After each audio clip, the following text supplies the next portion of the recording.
So yun, no, may mga napapanood akong video ngayon sa Facebook. Hindi ko alam kung luma na ba yung video na yon o ngayon lang o ano ba yan, matagal na ba yan. Ngayon ko lang napanood, no? Pero may mga hub ng Flash Express, no, na wala na yung mga rider. So parang binibideo ng mga customer na for pick up lang, then makikita doon sa video na tambak-tambak na yung mga parcel.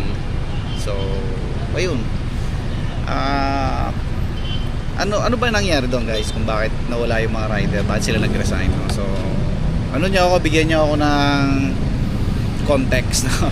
Kasi hindi ko rin kasi alam kung bakit nagkaganon sa Flash, no? So hindi naman mangyayari yun ng walang dahilan. Syempre, ano nga ba yung dahilan kung bakit nagkaganon? So bukod dyan sa Flash, ay alam naman natin na yung mga kapatid natin sa JNT, no, tsaka sa Lazada na mga rider, may pinaglalaban din sila, no, na nakikibaka sila ngayon. So kung ano man yung mga binibitihin nyo, sana makuha nyo, no, mamitihin nyo yung inyong mga pinaglalaban, kasi hindi naman mangyayari ako wala kayo pinaglalaban, wala tayong pinaglalaban, no? So another day, another delivery. Lagya kahapon hindi ako nakapag-intro. So yan, nag-intro na ako ngayon. Papunta na ako sa warehouse, nakadalawang delivery na ako sa office. Then proceed na ako sa residential. Yes, proceed na ako sa residential.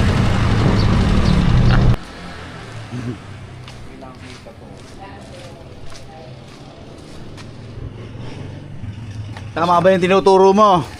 Kasi ito, lalayo mo. Kailangan kita yung background.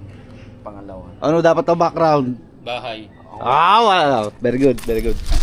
Madam. Thank you. Thank you pa. Shopee, madam.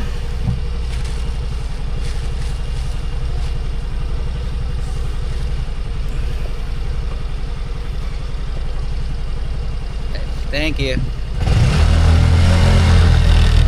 So, syempre, yung mga kapatid nating rider na nakikibaka, na nakikipaglaban, meron niyang dahilan kung bakit. Hindi naman niya basta-basta gaganyan ng walang dahilan, syempre. So, ayun, hiling ko nga sana magtagumpay kayo. Kung ano man yung pinaglalaban nyo, nandito ako sa likod nyo, guys. Kaso nga lang, nagde-deliver ako, pero syempre nakasuporta ako sa inyo kasi rider din naman ako. Shopee pa.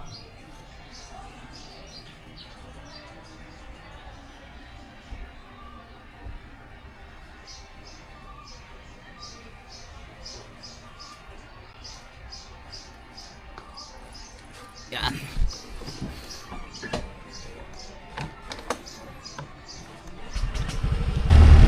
So mabalik tayo dun sa sa Flash Express, no. Makikita niyo dun sa mga video nga na kumakalat online.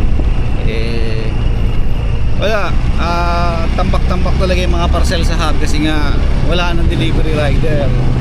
So makikita niyo yung iba doon. Sila pa yung nagso-sort, yung mga customer pa na pumipick up, sila pa yung nag-aalungkat ng parcel nila, no? So yun, kaya naging dahilan doon, guys, no? Kasi nakakalungkot lang isipin na gano'n yung nangyari, syempre.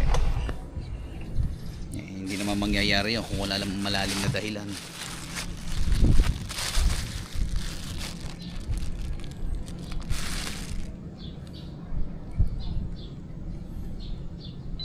SPX pa. Ang inat.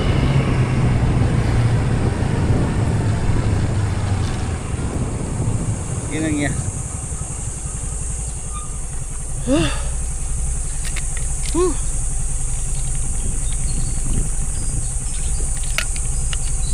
Hirap pa naman magtawag ng customer. Kagad tumainit, puro naka-aircon.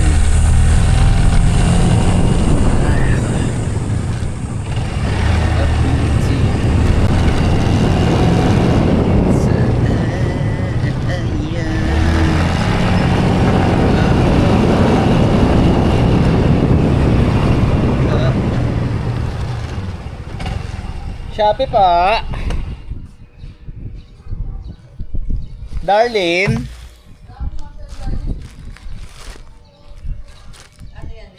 Kay Darlene, 102, madam.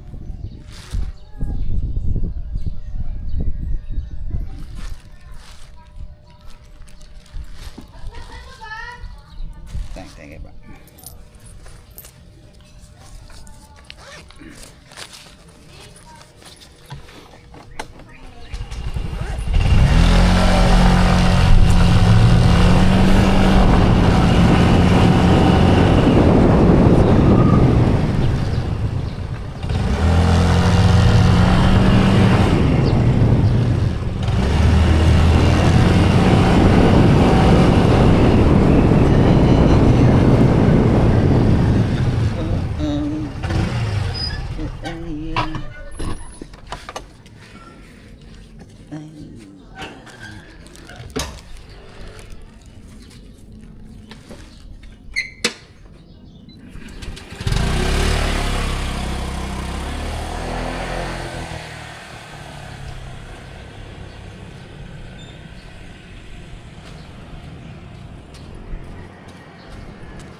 Peanuts.